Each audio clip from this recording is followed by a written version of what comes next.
नमस्कार साथियों, आज हम अरब सागर में गिरने वाली नदियों की बात करेंगे। उसमें सर्वप्रथम हम लूनी नदी की बात करेंगे। लूनी नदी का उद्गम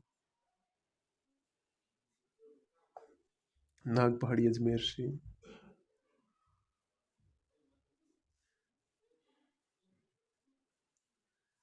लूनी नदी का समापन कच्छ के रण गुजरात में होता है। लूनी नदी नाग पहाड़ी अजमेर से लेकर के कच्छ के रण गुजरात तक 495 किलोमीटर की दूरी तय करती है। ये इसकी कुल लंबाई है। राजस्थान में लूनी नदी 330 किलोमीटर प्रवाहित होती है। अर्थात हम कह सकते हैं राजस्थान में लूनी नदी की लंबाई 330 किलोमीटर है। लूनी नदी का अपवाह क्षेत्र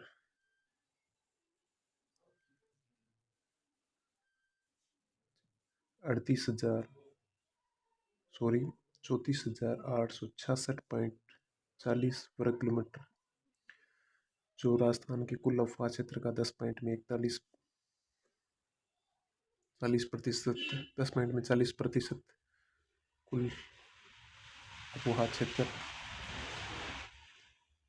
राजस्थान का कुल अपवाह क्षेत्र है, उसका 10.40% है।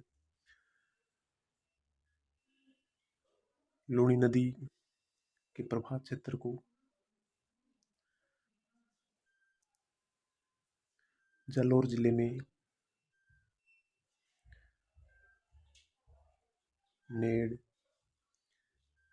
नेड़ा या नेहेड़ा या रेल कहते हैं। लूनी नदी के उपनाम की बात करते हैं। लूनी नदी को लवणाद्रि या लवणवती नदी भी कहते हैं। लूनी नदी का प्रारंभिक नाम सागरमती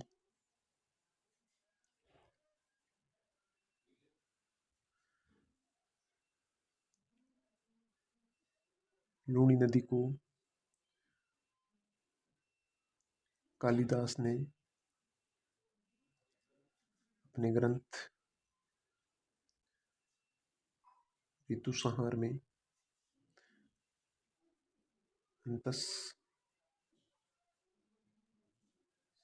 सलीला कहा। ऋग्वेद में या अपन वैदिक साहित्य की बात करते हैं, वैदिक साहित्य में लूनी नदी को मरुद्वृद्धा कहा गया।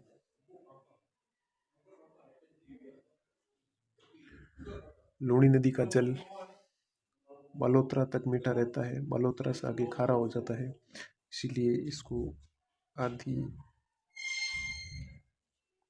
मीठी आधी खारी नदी भी कहते हैं। लूनी नदी के लूनी बेसिन के उत्तरी भाग को थली या थाली भी कहा जाता है।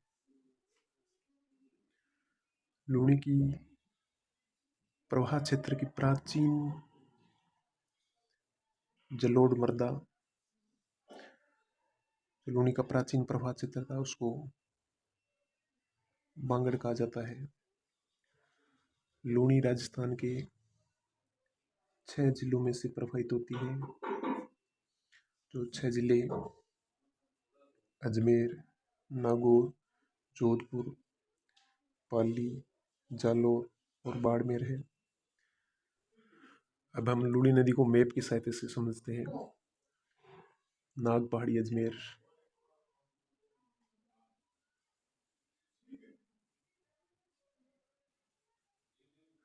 लूनी के उद्गम स्थल है। यहाँ से लूनी सागरमती के रूप में निकलती है। सागरमती पुष्कर झील अजमेर से सरस्वती नाम की जलधारा आती है। गोविंदगढ़ में आकर गोविंदगढ़ अजमेर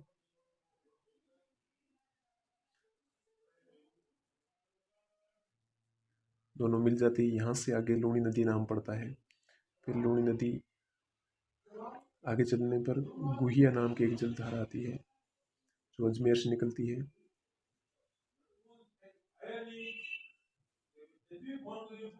आगे नागौर जिले में प्रवाहित होती है। लूणी की प्रथम सहायक नदी की बात करते हैं। प्रथम सहायक नदी आती है लीलड़ी। लीलड़ी नदी ज्वाजा अजमेर से निकलती है, जोधपुर जिले में जाकर लूणी में मिलती है। आगे चलने पर लूणी नदी में दूसरी सहायक नदी आती है पांडी नदी। पांडी नदी दो नदियों का युग्म है। इसमें एक नदी आती है मीठड़ी प्रथम और एक नदी आती है खारी।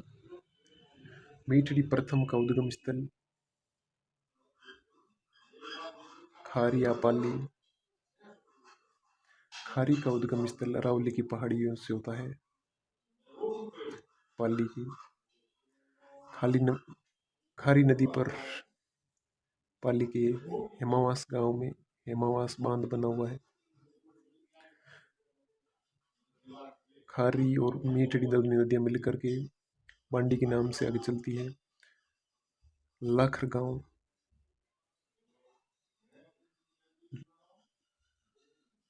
गांव में जाकर लूणी नदी में मिलती है। इसी बांडी नदी पर सरदार समंद बांध बना हुआ है पाली में। यहाँ से लूणी में आगे देखते हैं तो लूणी में एक दूसरी नदी आती है पांडलू गांव नागौर से।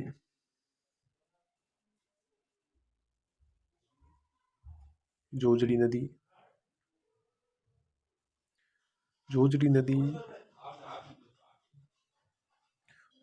को जोधपुर की जीवन रेखा कहा जाता है।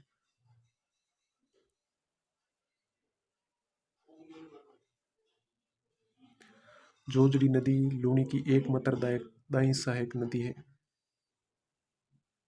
या हम यूं कह सकते हैं लूणी की एकमात्र सहायक नदी है जो अरावली से नहीं निकलती है। एकमात्र दाई सहायक नदी है जो जोधपुर जिले में जाकर के लूणी में मिलती है। जोजड़ी की मिलने के बाद में आगे जाने पर लूणी नदी पर जसवंत सागर बांध बना हुआ है।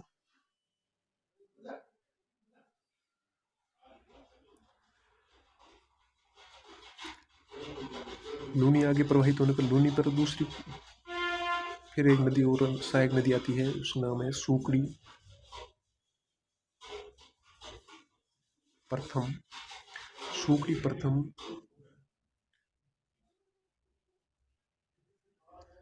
का उद्गम देसूरी पाली से होता है। सूकड़ी प्रथम देसूरी पाली से उद्गम होता है। सूकड़ी प्रथम पर बांकली गांव पाली में बांकली बांध बना हुआ है।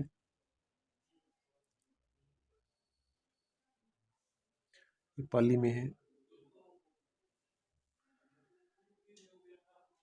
इसी सूकड़ी प्रथम के किनारे पर यहाँ पर एक दुर्ग बना हुआ है जिसको हम जालौर दुर्ग भी कहते हैं। जालौर दुर्ग को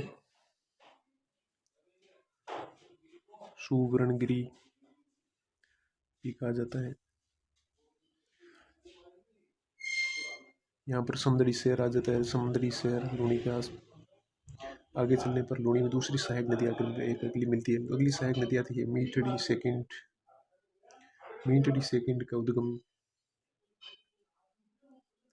पाली की अरावली पहाड़ियों से होता है। पाली की अरावली पहाड़ियों से होता है। अगली नदी यहाँ पर बालोतरा शहर आता है। यहाँ पर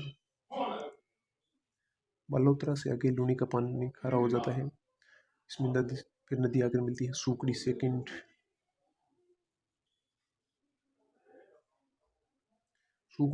इसमें दो नदियों का युग्म मिलता है। इसमें एक नदी आती है जवाई नदी जो लूणी की सबसे लंबी सहायक नदी आती है जवाई नदी। जुवाई का उद्गम गोरिया गांव पाली से होता है, जो लूनी की सबसे लंबी सहायक नदी है। जुआई पर जुआई बांध बना हुआ है। जुआई बांध को मारवाड़ का अमृत सरोवर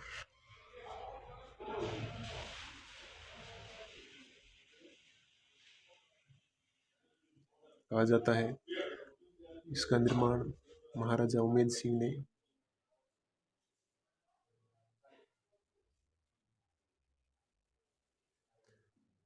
1946 से 56 के मध्य करवाया था। इसमें पानी की आवक कम होने पर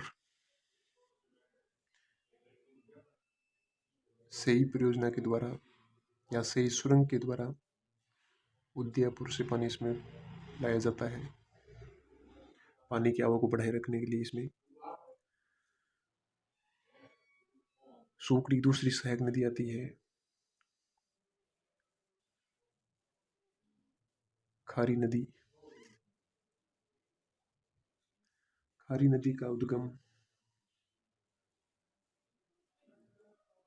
शेरगांव सिरफिस होता है। खारी नदी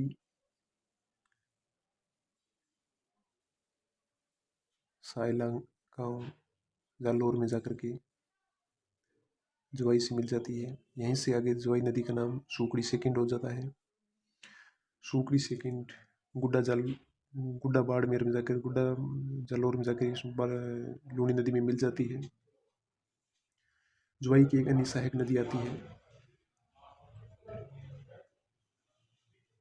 मथई नदी, और इसी मथई नदी के किनारे रणकपुर के जैन मंदिर विश्व प्रसिद्ध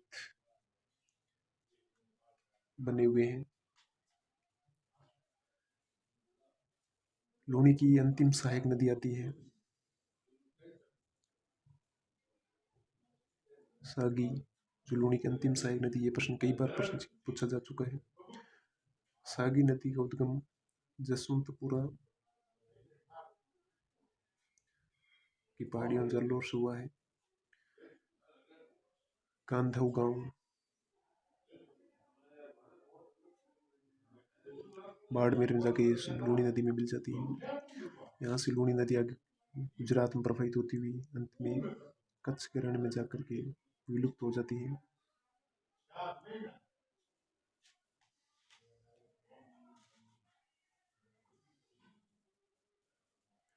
कच्छ के रण में विलुप्त हो जाती है।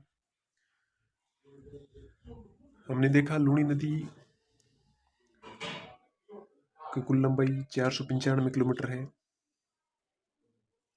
जिसमें से 330 किलोमीटर राजस्थान में प्रवाहित होती है, अजमेर से लेकर के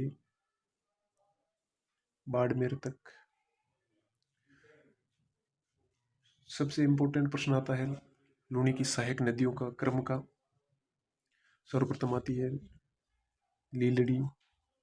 गुहिया एक नदी मान सकते, लेकिन इसमें छोटी जलधारा मानना ही बेहतर रहेगा।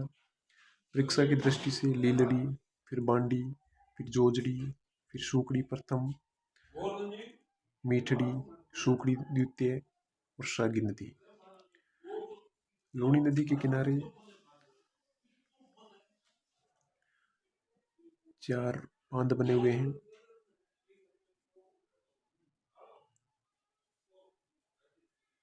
बांकली बांध, जुबाई बांध, जिसे मारवाड़ का अमृत सरोवर कहा जाता है,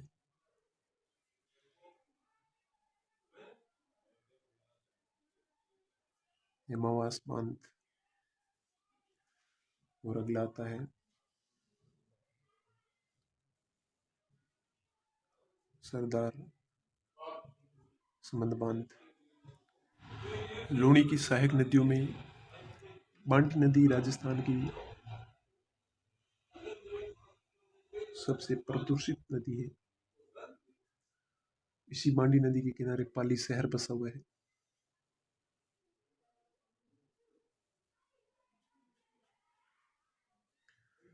इसी के किनारे सरदार समंद बांध है। लूनी में मिलने वाली ये प्रथम नदी है। जवाई लूनी की सबसे लंबी सहायक नदी है। जवाई नदी लूनी की सबसे लंबी सहायक नदी है। नीलड़ी लूनी में मिलने वाली प्रथम नदी है।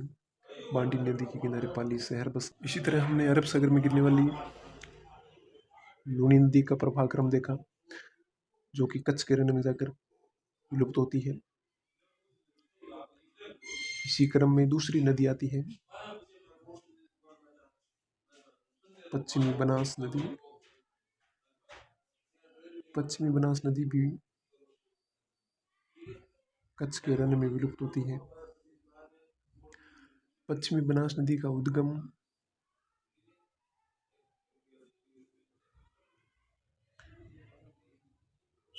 नया सनवाड़ गांव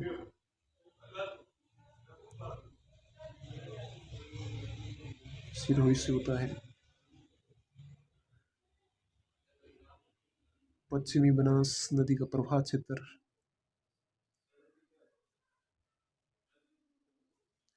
सिरोही जिला है। यहाँ से गुजरात में प्रवाहित होती है। अंत में कच्छ का रण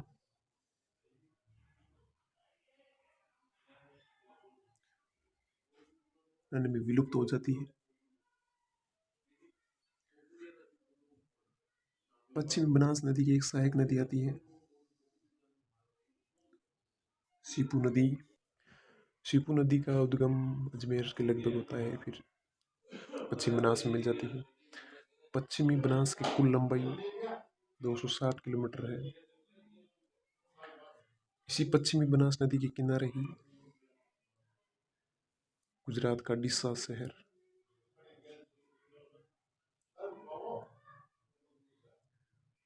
आबू रोड सिरोही,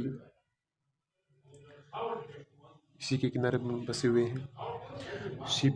सीपू पश्चिमी बनास की मुख्य सहायक नदी है। इस तरह हमने देखा लूनी तथा पश्चिम बनास अरब सागर में गिरने वाली, दोनों कच्छ के रण में विलुप्त होने वाली, अरब सागर में गिरने वाली राजस्थान की मुख्य नदियां हैं। अगले क्रम में हम अरब सागर में गिरने वाली, खंबात की खाड़ियों में गिरने वाली नदियों का अध्ययन करेंगे। उनमें माही, साबरमती मुख्य है। इसी के साथ उम्मीद है हम काफ़ी अच्छा बताने का प्रयास किया है। आपको वीडियो पसंद आया होगा। लाइक कीजिए, अपने दोस्तों के साथ शेयर कीजिए, सब्सक्राइब कीजिए। जय हिंद, जय भारत।